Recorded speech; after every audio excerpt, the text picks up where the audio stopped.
واجب القدر صد احترام محترم بزرگوں، دوستوں، نوجوان ساتھیوں، السلام علیکم ورحمۃ اللہ وبرکاتہ۔ الحمدللہ الذی فضل سیدنا و مولانا محمدا صلی اللہ تعالی علیہ وسلم للعالمین جمیعا، اقامہ یوم القیامت للمذنبین المتلوثین الخطائین الحالکین الشفیعا۔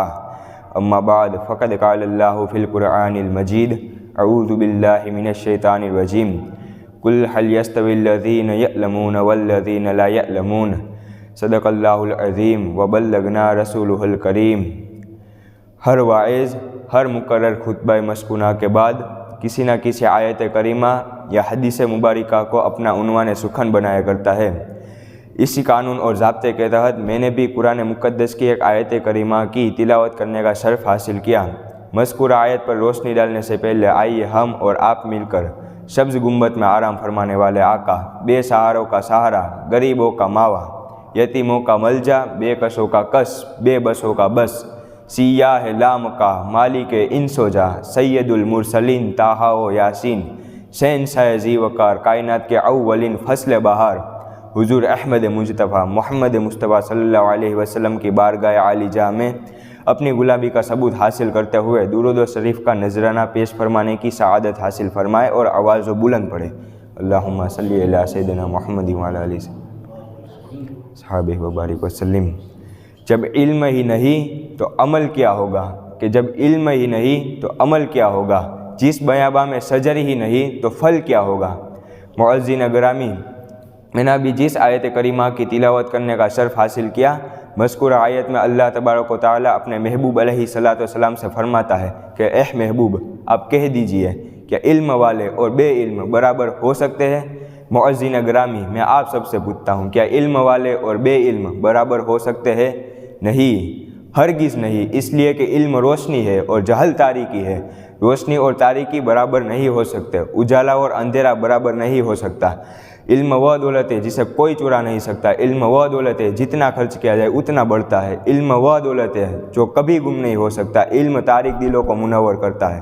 علم انسان کو مہذب بنا دیتا ہے۔ انسان علم سے بڑوں کا ادب کرنا سیکھتا ہے۔ انسان علم سے اپنے والدین، اپنے ماں باپ کے مراتب کو پہچانتا ہے۔ انسان علم سے اچھے اور برے کا امتیاز کرتا ہے۔ انسان علم سے حلال و حرام کا امتیاز کرتا ہے۔ انسان علم سے مؤدب ہوتا ہے۔ انسان علم سے معزز ہوتا ہے۔ انسان علم سے مفکر ہوتا ہے۔ انسان علم سے محدث ہوتا ہے۔ انسان علم سے ہی دانشور کہلاتا ہے۔ انسان علم سے ہی طبیب کہلاتا ہے۔ انسان علم سے ہی محدث کہلاتا ہے۔ انسان علم سے فقاہت کو جانتا ہے۔ انسان علم سے اپنی شریعت کو پہچانتا ہے۔ انسان علم سے عظمت انبیاء علیہ السلام کو پہچانتا ہے۔ انسان علم سے ہی حدیث مصطفیٰ صلی اللہ علیہ وسلم کو پہچانتا ہے۔ انسان علم سے ہی اپنے آپ کو پہچانتا ہے۔ معززین گرامی، اور اگر لیتا چلوں تو انسان علم ہی کے ذریعے اپنے رب کو پہچانتا ہے۔ میرے اور آپ کے آقا علیہ السلام نے فرمایا، طلب العلم فریضۃ علی کل مسلمین و مسلمہ، فرمایا کہ علم دین حاصل کرو، ہر مرد اور عورت پر علم دین حاصل کرنا فرض ہے۔ اس مذکورہ آیت سے اور اس مذکورہ حدیث سے ہمیں معلوم ہوتا ہے کہ علم دین ہر مومن مرد اور عورت کو حاصل کرنا چاہیے تاکہ اپنی زندگی صحیح طور پر بسر کر سکے۔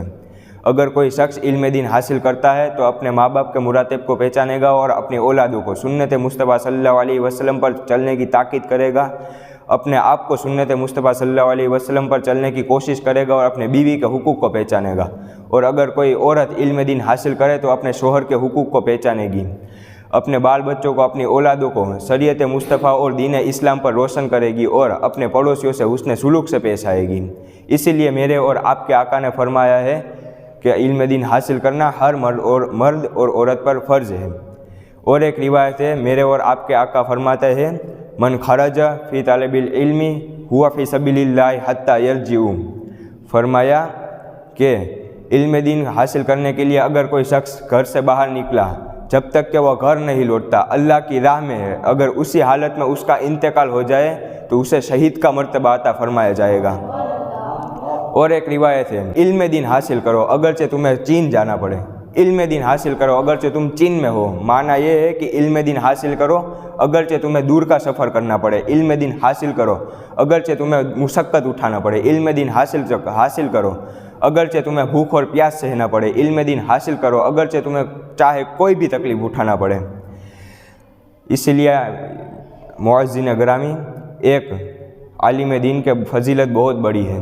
شیطان عالم دین سے بہت ڈرتا ہے۔ ایک عالم دین شیطان پر 1000 عابد سے بھی زیادہ بھاری ہے۔ ایک واقعہ پیش کرتا ہوں، آپ کو خود اندازہ ہوگا کہ کیسے ایک شیطان کے داؤ پیچ ایک عالم دین پر نہیں چلتے ہیں۔ معززین گرامی، شیطان نے ایک دن پانی پر اپنا تخت بچھایا اور اپنے چیلوں کو اکٹھا کیا اور کہنے لگا کہ بتاؤ آج تم نے کون سا کام انجام دیا؟ شیطان کے چیلا کھڑا ہوا اور کہنے لگا کہ آج میں نے ایک شخص کو شراب نوشی میں مبتلا کر دیا۔ دوسرا کھڑا ہوا اور کہنے لگا کہ آج میں نے 2 شخص کے درمیان لڑائی کروا دی۔ پھر تیسرا کھڑا ہوا اور آنے لگا اور ادب کے ساتھ کھڑا ہوا اور کہنے لگا کہ آج میں نے ایک طالب علم کو مدرسے جانے سے روک دیا۔ معززین گرامی، وہ شیطان خودک اٹھا، خوشی کے مارے جھلملانے اٹھا۔ اس شیطان نے چیلے کو گود میں اٹھایا اور کہنے لگا کہ تم نے سب سے بہتر کام کیا، تم نے سب سے بڑا کام کیا۔ وہاں پر بیٹھے دوسرے چیلے حیران ہو گئے، وہاں پر خاموشی چھا گئی۔ شیطان کہنے لگا کہ حیران نہ ہو، مشقت نہ کرو۔ شیطان نے کہا کہ اگر یہ طالب علم مدرسے جا کے عالم دین ہو جاتا تو ہم اسے کبھی نہیں بہکا سکتے تھے۔ شیطان نے کہا آؤ تمہیں تجربہ کر کے دکھاتا ہوں۔ شیطان نے ایک گدھے کو اچھی طرح سجا کر رات کو ایک عابد کے گھر پہنچا، وہاں پر دستک دی اور کہنے لگا کہ تم نے اللہ کی خوب عبادت کی، اللہ خوب راضی ہوا، اللہ کو خوب پسند آیا، آؤ اللہ تمہیں آسمان پر معراج کرانے کے لیے بلانا چاہتا ہے۔ اتنا سنا تو وہ عابد تھا، عابد خوشی کے مارے اچھلنے منڈا اور گدھے پر سوار ہو گیا۔ پھر شیطان نے ایسا کیا کہ گدھے کو لے جا کر جنگل میں چھوڑ دیا۔ وہ عابد پوری رات جنگل میں پھرتا رہا، پوری رات گھما۔ پھر صبح ہونے پر اسے معلوم ہوا کہ شیطان نے اسے دھوکہ دیا ہے۔ پھر وہی شیطان گدھے کے ساتھ اور اپنے چیلوں کے ساتھ ایک عالم کے گھر دروازے پر پہنچتا ہے، عالم دین کا دستک دیتا ہے، وہ اندر سے آواز آتی ہے، کون؟ شیطان نے کہا کہ آپ علم دین حاصل کیے، آپ نے اللہ کی خوب عبادت کی، آپ نے لوگوں کو سیدھی راہ بتائی، اللہ کو خوب پسند آیا، اللہ نے آپ کو معراج کرانے کے لیے آسمان پر بلایا ہے، اللہ نے آپ کو معراج کرانے کے لیے آسمان پر بلایا ہے۔ یہ کہا تو اندر سے آواز آئی کہ تو شیطان ہو، مجھے بہکانا چاہتے ہو، ہمارے نبی آخری، ان کو آسمان پر بلا کر معراج کرایا، وہ بھی آخری، اب قیامت تک کسی کو بھی اللہ تبارک و تعالی آسمان پر بلا کر معراج نہیں کروائے گا۔ اتنا سننا تھا کہ وہ شیطان وہاں سے دوڑ بھاگا اور ایک جگہ کھڑا ہو کر اپنے چیلوں سے کہنے لگا کہ دیکھا تم ایک عابد کو تو بہکا سکتے ہو لیکن ایک عالم دین کو تم کبھی نہیں بہکا سکتے۔ معززین گرامی، ایک عالم دین کی فضیلت بہت بڑی ہے، اس لیے اپنے خاندان والوں کو، اپنی اولادوں کو عالم دین بننے کی تعلیم دیجیے اور علم دین سکھائیے۔ دعا ہے کہ اللہ تبارک و تعالی ہمیں اور آپ کو عالم دین بننے کی اور علم دین حاصل کرنے کی اور اس پر عمل کرنے کی توفیق عطا فرمائے، آمین۔